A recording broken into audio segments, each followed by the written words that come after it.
नमस्कार, मध्य प्रदेश बड़ी बहस में आपका स्वागत है। मैं हूं आपके साथ पराग गुप्ता। सतना जिला अस्पताल एक बार फिर सवालों के घेरे में है। जहां पहले थैलीसीमिया पीड़ित बच्चों को एचआईवी संक्रमित रक्त चढ़ाए जाने का मामला सामने आया, वहीं अब उसी अस्पताल परिसर से खून की दलाली का सनसनीखेज स्टिंग सामने आया है। सतना में थैलीसीमिया से पीड़ित 5 बच्चे एचआईवी पॉजिटिव मिले हैं। इनमें एक बच्ची के माता पिता भी इस बीमारी से पीड़ित हैं। यह बीमारी बच्चों में कैसे आई, इसकी जांच नेशनल, स्टेट और लोकल की अलग अलग 3 टीमें कर रही हैं। इस मामले में स्वास्थ्य विभाग ने गुरुवार रात कार्रवाई की। ब्लड बैंक प्रभारी समेत 3 कर्मचारियों को सस्पेंड कर दिया गया, जबकि तत्कालीन सिविल सर्जन से स्पष्टीकरण मांगा गया है।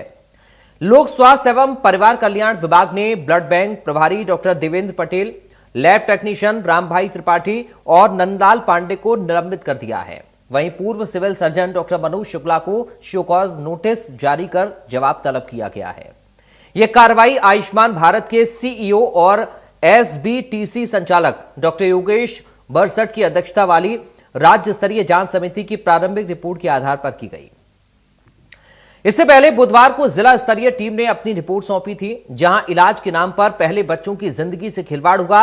वहीं एचआईवी संक्रमित ब्लड मामले की जांच अभी चल ही रही थी कि तभी एसडीएम सिटी राहुल सिलड़िया की टीम ने एक गुप्त स्टिंग ऑपरेशन को अंजाम दिया। ग्राहक बनकर पहुंचे एसडीएम के ड्राइवर से दलाल रजनीश साहू ने, याद रखिए रजनीश साहू ने, यह नाम हम आपको एक बार फिर से बता रहे हैं, दलाल का नाम रजनीश साहू बताया जा रहा है। उसने पैसों की डिमांड की ब्लड उपलब्ध करवाने के बदले में। अब ऐसे में आप अंदाजा लगाइए कि क्या स्थिति अस्पताल के अंदर बनी है, जहां पर खून की दलाली चल रही है। और यह दलाली जो है वो अस्पताल के बाहर खुलेआम चल रही है। आखिर सिस्टम क्या कर रहा था? एचआईवी संक्रमित ब्लड कांड के बाद भी अगर दलाल बेखौफ हैं, तो फिर यह सिर्फ लापरवाही नहीं बल्कि सीधे सीधे अपराध है और किसी बड़े व्यक्ति के इसमें शामिल होने की भी आशंका है। अब देखना होगा कि इस स्टिंग के बाद कार्रवाई सिर्फ दलालों तक सीमित रहती है या फिर पूरा नेटवर्क बेनकाब होता है। आज इसी मुद्दे पर चर्चा।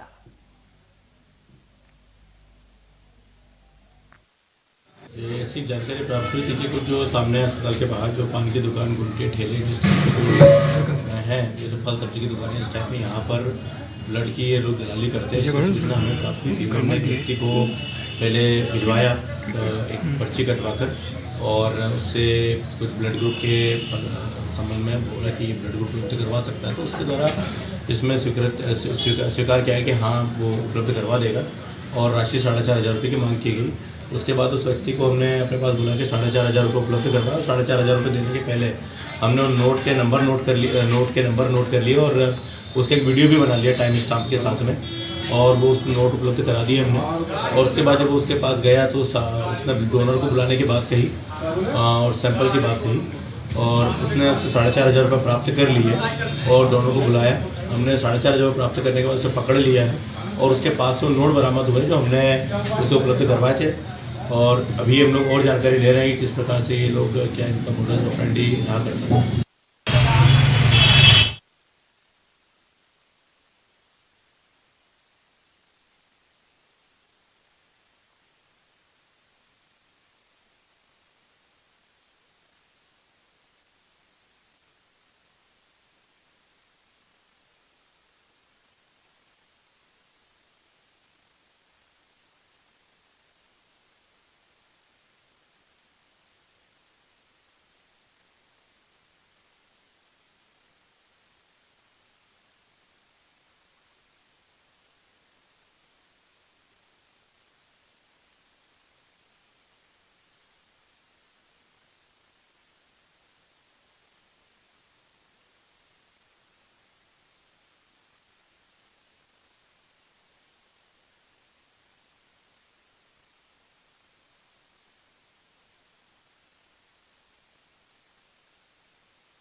चलिए, इस वक्त हमारे साथ दो खास मेहमान जुड़ गए हैं। सीधा आपका सबसे पहले हम परिचय करा दें। हमारे साथ बीजेपी से प्रियंका दुबे हैं, प्रवक्ता। प्रियंका दुबे जी, आपका बहुत स्वागत है।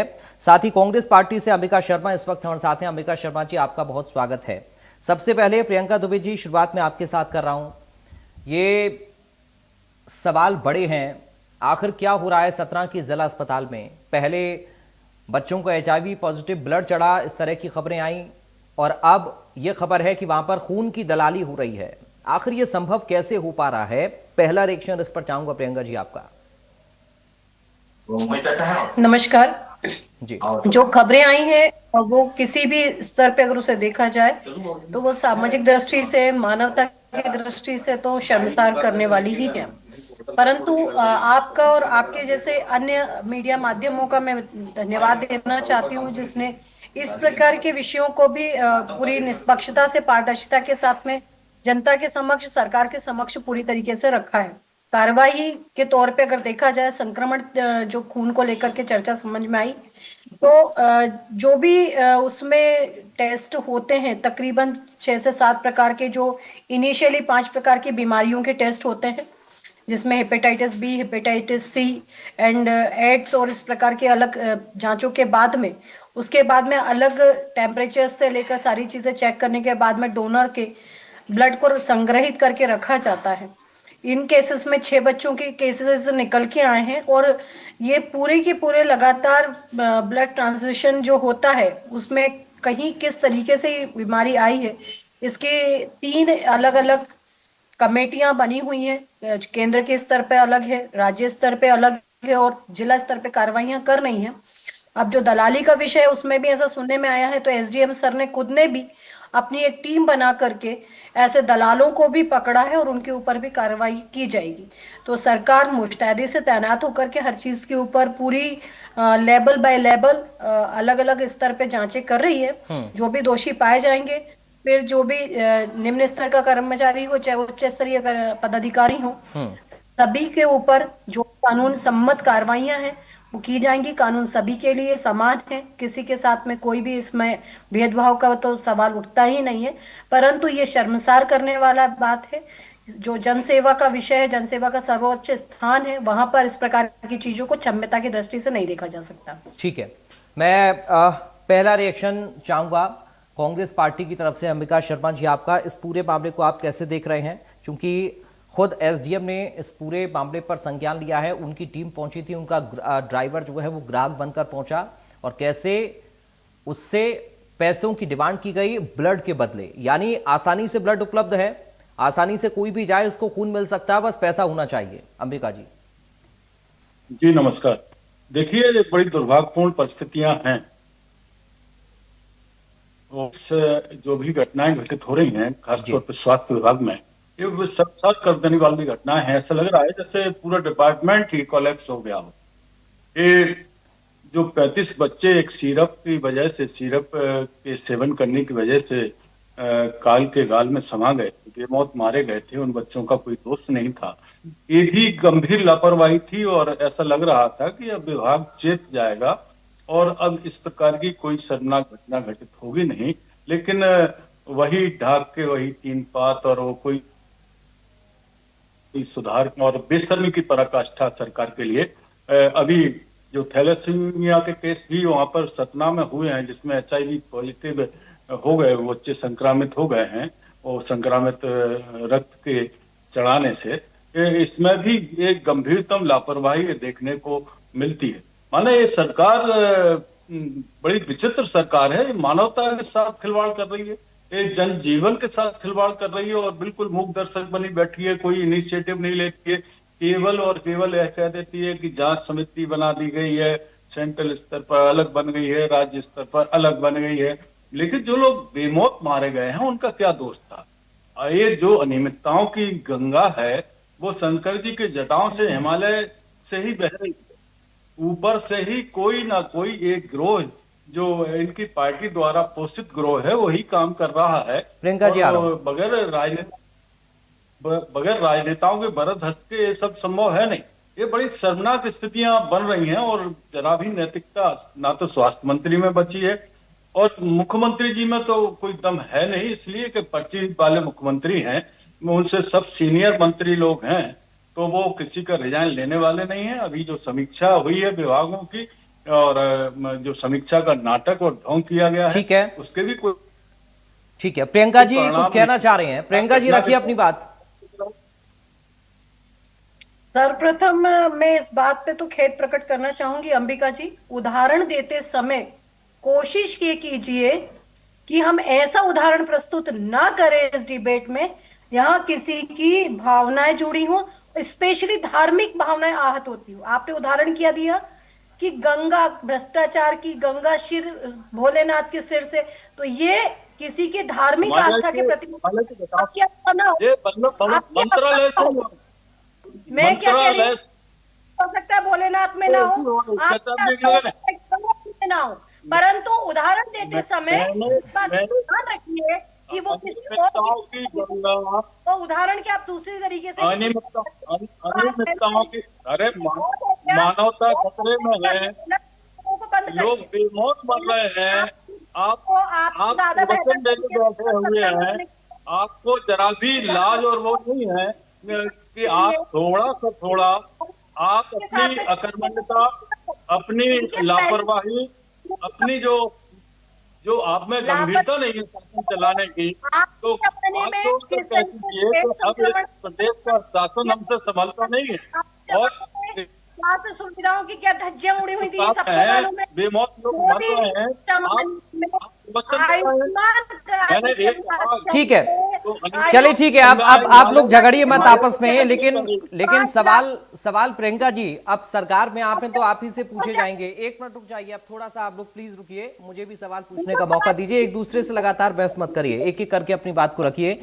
प्रियंका जी, सवाल ये है कि आप अगर सरकार में हैं तो आपसे क्यों ना पूछें? विपक्ष का तो काम है, विपक्ष का हक भी है, उनका अधिकार है कि अगर कहीं गलत हो रहा है तो उस मुद्दे को उठाएं। और हमने भी आज इसीलिए इस चर्चा में इस टॉपिक को शामिल किया ताकि एक समाधान की ओर हम आगे बढ़ पाएं और ये हम जान पाएं कि जो जिम्मेदार हैं उन पर कार्रवाई क्या होगी।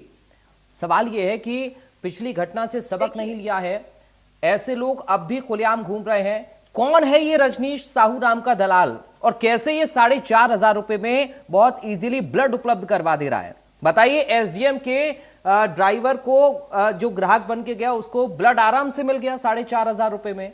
क्या ये संभव है?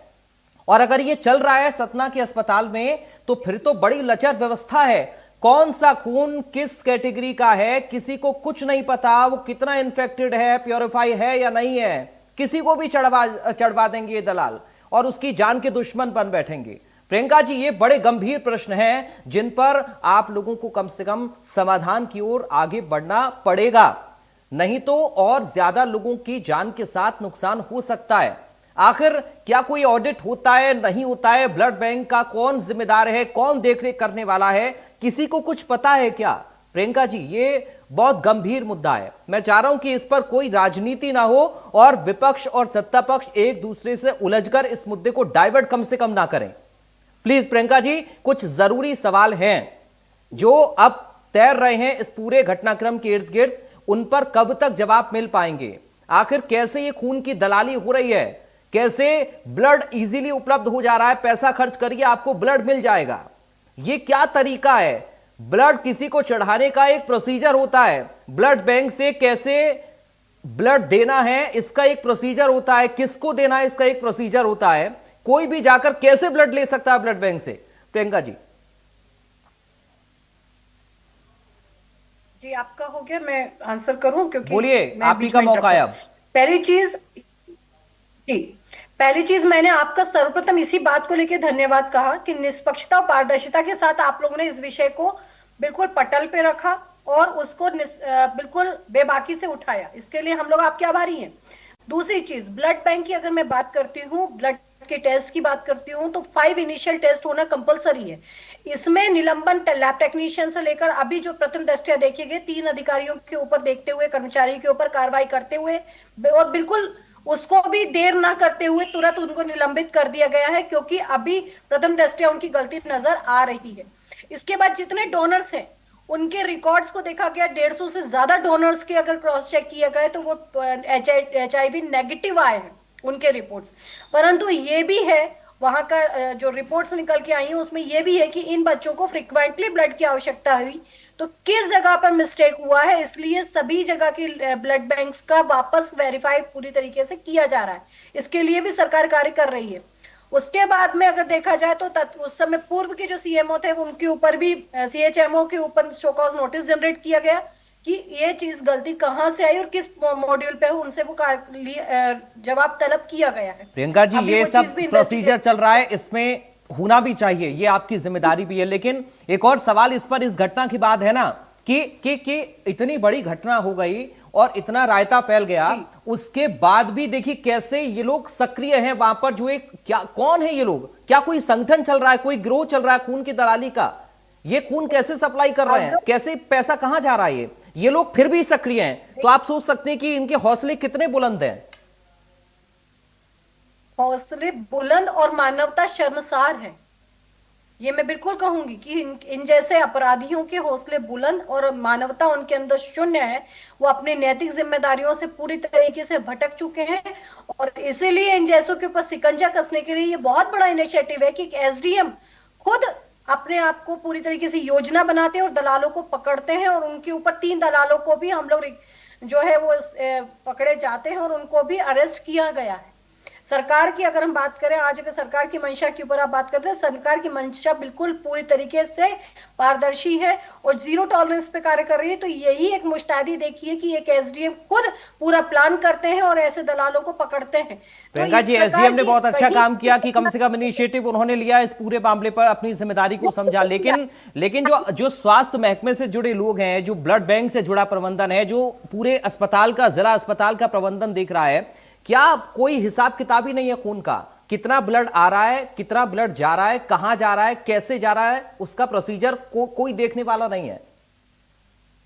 इसका मतलब तो यही हुआ, अगर आसानी से किसी को भी पैसा देके खून मिल जा रहा है तो इसका मतलब कोई हिसाब किताब है ही नहीं अस्पताल में, ब्लड बैंक में। यहाँ पर बात जो है, अगर बात की जाए तो सीएचएमओ से जो करंट में बात की गई है, तो ब्लड में जो सरकारी विभाग का ब्लड बैंक है वो अलग है और प्राइवेट ब्लड बैंक से भी जो है ब्लड काउंट किए जाते हैं। तो यहाँ पर किस तरीके कहाँ गए मिसअंडरस्टैंडिंग क्रिएट हुई है या कह सकते हैं कि किस तरीके से जांचों में गड़बड़ियां हुई है, उनकी जांच सिलसिलेवार प्राइवेट और गवर्नमेंट दोनों के ऊपर की जा रही है। ठीक है। और जो भी संबंधित व्यक्ति, जैसे लोगों को यह आशंका थी कि संबंधित व्यक्ति ऊपर से किसी के ऊपर भी, इसी कारण एक नहीं 3 कमेटियां इस चीज की जांच कर रही हैं और एक स्तर पे नहीं, इस चीज को लेकर के अब हर जिलेवार सिलसिलेवार सभी जगह पे जांच कमेटियां कार्य कर रही है ताकि इस प्रकार की डुप्लीकेसी या इस प्रकार का न्यूसेंस वापस दूसरी बार ना क्रिएट हो। और जो भी संबंधित बच्चे हैं, और आज एक बार नहीं, अगर मैं बात करूं जिस तरीके से आज गवर्नमेंट फैसिलिटीज बढ़ाई गई हैं तो लाखों यूनिट जो है ब्लड वो सर्कुलेट होता है, परंतु अगर ये 1% या 2% मिस्टेक भी हो रही है तो वो भी जिम्मेदारी सरकार की होती है और सरकार उसके ऊपर भी उतनी ही सख्ती के साथ पेश आएगी जितनी शक्ति से, क्योंकि एक जान भी जो है वो कीमती होती है और उसके ऊपर सरकार जो है उतनी ही मुस्तैदी के साथ काम कर रही है, मॉनिटरिंग कर रही है। प्रमुख सचिव इसके ऊपर मॉनिटर पूरी तरीके से तैनात किए गए हैं, मॉनिटर करके इस चीज के ट्राई कर रहे हैं। अंबिका जी, अब आप लोगों की जिम्मेदारी कुछ है या नहीं है? आप सिर्फ विपक्ष में मूक दर्शक बने रहेंगे? आप लोग कहते तो हैं कार्रवाई नहीं हो रही है, निरंकुश हो गया है शासन, कोई व्यवस्था नहीं है, लेकिन क्या कर रहे हैं आप लोग भी? बड़ी विनम्रता पूर्वक मैं आपके माध्यम से निवेदन कर रहा हूं कि यह अत्यंत संवेदनशील मुद्दा है।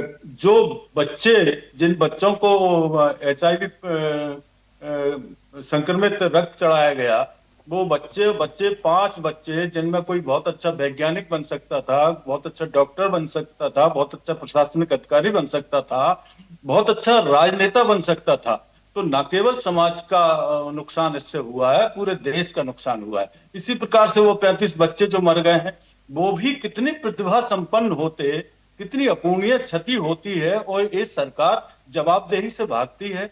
हमारा निवेदन यह है, जवाबदेही से नहीं भागना चाहिए। एक घटना के बाद फिर दूसरी लगातार घटना होती, फिर तीसरी घटना होती, एक बच्चे को चूहे कतर के ले जाते हैं। इस स्वास्थ्य विभाग में हो क्या रहा है? इन्हीं बातों को बड़ी विनम्रता से हम अपनी बहन प्रियंका दुबे से कह रहे थे और मैं ये कह रहा था कि जो अनियमितताओं की गंगा हालांकि की चोटी से ही बह रही है, तो हमारा मतलब ये था कि किसी बरद हस्त के बगैर ये सब अनियमितताएं हो नहीं सकती। इतने बेखौफ लोग नहीं हो सकते कि जो फ्री में हम लोगों को खून मिलना चाहिए, रक्त मिलना चाहिए, रुधिर ब्लड मिलना चाहिए, वो उसके दलाल लोग वहां पर खड़े हो गए हैं। सतना में पहले भी एक गंभीर घटना घटित हो चुकी है। इसके बावजूद भी वहां का ना प्रशासन जागा ना शासन जागा। इसलिए हम विपक्ष में होने के नाते आप ट्रेजरी बेंच पर हो, आपसे विनम्रता पूर्वक निवेदन कर रहे हैं कि अभी भी तो जाग जाओ। पूरी मानवता खतरे में है। स्वास्थ्य विभाग की बहुत बड़ी जिम्मेदारी होती है। हाँ, ठीक है प्रियंका जी, एक सतना की ऐसी तस्वीर है। प्रदेश के बाकी जिलों का हाल क्या होगा? कभी ये सोचा सरकार ने इस दिशा में कोई कदम उठाया क्या कि सतना में तो चलिए अब कोई मामला सामने आए तो वहां पर जांच पड़ताल हो रही है, बाकी जगह भी कम से कम जांच पड़ताल हो, निरीक्षण हो, कम से कम मंत्री लोग जाएं, विधायक अपने अपने इलाकों में जो शहर के अस्पताल है वहां पर पहुंचे, देखें जिला अस्पतालों का क्या हाल है। कम से कम इस तरह की व्यवस्था तो कुछ बननी चाहिए, संगठन स्तर पर भी, सरकार के स्तर पर भी। देखिए, संगठन स्तर हो, सरकार का स्तर हो, या जिस भी स्तर पे अगर बात करें, प्रभारी मंत्री से लेकर के सभी के ऊपर ये जिम्मेदारी बनाई गई थी। इवन स्थानीय विधायकों, सांसदों तक को ये बात के लिए बोला गया था कि अपने क्षेत्र को ध्यान में रखते हुए, वहां की आवश्यकताओं को ध्यान में रखते हुए, वहां के इंफ्रास्ट्रक्चर्स को ध्यान में रखते हुए, वहां की परेशानियों को ध्यान में रखते हुए एक अपना प्रोजेक्ट बना करके सबमिट मध्य प्रदेश सरकार के सामने करना था। ये आज का नहीं, पुराना विजन है। मतलब ये चीज तो सीएम सर ने खुद ने अलॉटमेंट को ली, और ये बात हुई थी, आपको ध्यान हो, अपन ने इस पे भी चर्चा करी है कि 60-40 के रेशो के ऊपर डेवलपमेंट हर विधानसभा स्तर पर किया जाएगा। ठीक है, उसमें भाजपा शासित विधानसभा भी आती हैं और कांग्रेस शासित विधानसभा भी आ रही है। तो में स्वास्थ्य सुविधा भी आती है, शिक्षा भी आती है, और दूसरी मूलभूत सुविधाएं भी आती है। तो पर्टिकुलर विधानसभा कोई विधायक चयनित होता है तो वो सिर्फ स्वास्थ्य के लिए प्रियंका जी, ठीक है प्रियंका जी, हम लेकिन उम्मीद कर रहे हैं, चूंकि आपने जो बातें कही, जिस तरह से कार्रवाई अब हो रही है, या जो आप कह रहे हैं कि टीमें बनाई गई और अब आगे भी जो जिम्मेदारियां सौंपी गई थी उनको रिकॉल भी कराया जाएगा। क्योंकि समय मुझे अभी के लिए इतनी इजाजत दे रहा है, लेकिन हम उम्मीद कर रहे हैं कि इस तरह की तस्वीर किसी और जिले से ना बने, और यहां पर अगर बनी है तो जिम्मेदारों पर कड़ा एक्शन भी होना चाहिए। बहुत धन्यवाद करूंगा प्रियंका जी आपका, अंबिका जी आपका, आज की चर्चा का हिस्सा बनने के लिए। तो फिलहाल बड़ी बहस से मुझे दीजिए इजाजत, नमस्कार।